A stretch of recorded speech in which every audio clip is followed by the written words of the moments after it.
Shalom, shalom, sois béni dans le nom de Jésus. Ce matin, j'ai un petit ras-le-bol, un coup de gueule, on va dire ça comme ça, contre certaines circonstances, certaines choses qui t'arrivent de mal, ta vie avance pas, les choses sont bloquées, tout est difficile.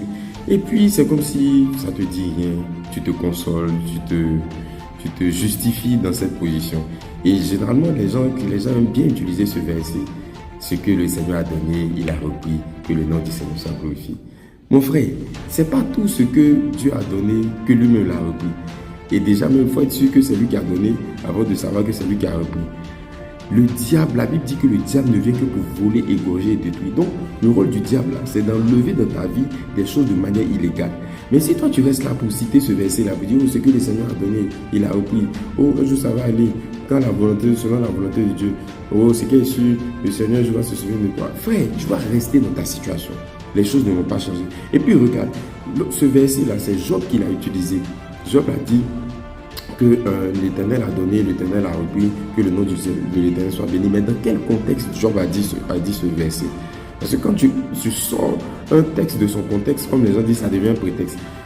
Job a utilisé ce verset, il a utilisé cette expression lorsque on est venu lui donner l'annonce de la perte de ses enfants. Ses enfants sont décédés, il y a eu des catastrophes, il y a eu certaines choses et il ne savait même pas quoi dire.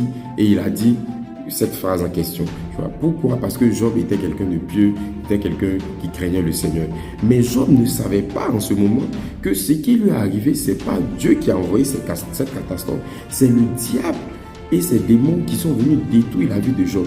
Parce qu'il y avait eu un conseil avant où le diable est venu dire à Dieu que Dieu, ton serviteur Job, il est intègre, parce que tu le protèges, parce que tu veilles sur lui. Donc, ôte ta main et tu verras qu'il va renoncer à toi, il va te désobéir.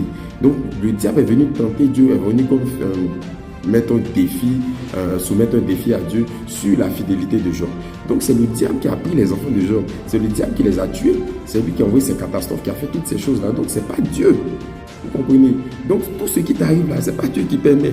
Tout ce qui t'arrive là, les gens qui meurent, ton travail que tu perds, les investissements que tu perds, les difficultés que tu as, la maladie que tu as, c'est pas Dieu qui permet. Il faut te lever dans la prière, frère.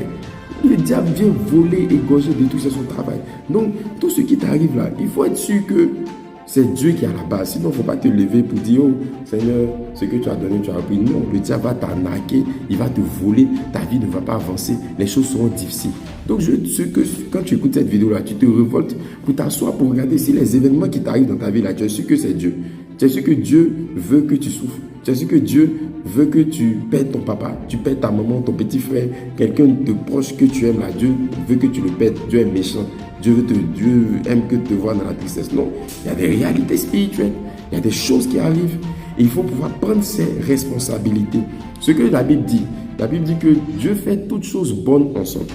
Donc quand ça vient de Dieu là, il y a un temps pour que ça se manifeste bien. Et puis nous tous on voit le fruit, on est content. Mais sinon, les petits trucs qui nous arrivent, les accidents, les trucs de ton frère se lève. Dernièrement, il y a eu plein d'accidents sur la route à l'épée.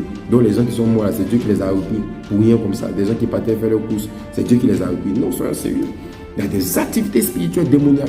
Il y a beaucoup de choses qui se font en ce moment. Donc, frère, je te donne ce conseil. Lève-toi et prie. Lève-toi et prie pour ta famille, prie pour ta protection divine, prie pour ta santé, prie pour tes affaires, prie pour tes activités. Lève-toi le matin, prie. Quand tu es couché, prie. La nuit, prie. Quand tu dors, prie. Quand tu ne pries pas, prie. Quand tu as sommeil, prie. Ça veut dire qu'il faut prier dans cette saison. C'est d'être la saison de la prière. Je t'encourage vivant. Tu comprends? Parce qu'il y a beaucoup de choses que le Seigneur s'apprête à faire. Donc, que Dieu te bénisse. C'était ce petit boost que je voulais te donner. N'accepte pas toutes les choses qui se passent dans ta vie. Analyse-les. Si tu vois qu'elles sont anormales, refuse-les. Et puis, demande à Dieu de rétablir l'ordre dans ta vie. Et tu verras que beaucoup de choses vont changer parce que le diable passe son temps à arnaquer les vies, à faire de mauvaises choses. Et puis, on attribue tout à Dieu. Oh Dieu. Il y a des choses là, mais Dieu mais là me dit, ah, on peut faire ça. On m'accuse de ça. Donc, moi aussi, c'est moi qui ai repris ça. Ah, quand même, les gars. Vous comprenez? Allez, que Dieu vous bénisse, que sa grâce soit avec vous. Passez un excellent week-end. Que la main protectrice de Dieu soit sur vous. Que la grâce et la faveur de Dieu vous accompagnent. Soyez bénis, bénis, bénis au nom de Jésus. Et pour ceux qui veulent échanger, vous pouvez me contacter inbox pour échanger sur vos différents points de prière. On aura des occasions de prier là-dessus. Que Dieu vous bénisse. Portez-vous bien. Bye bye.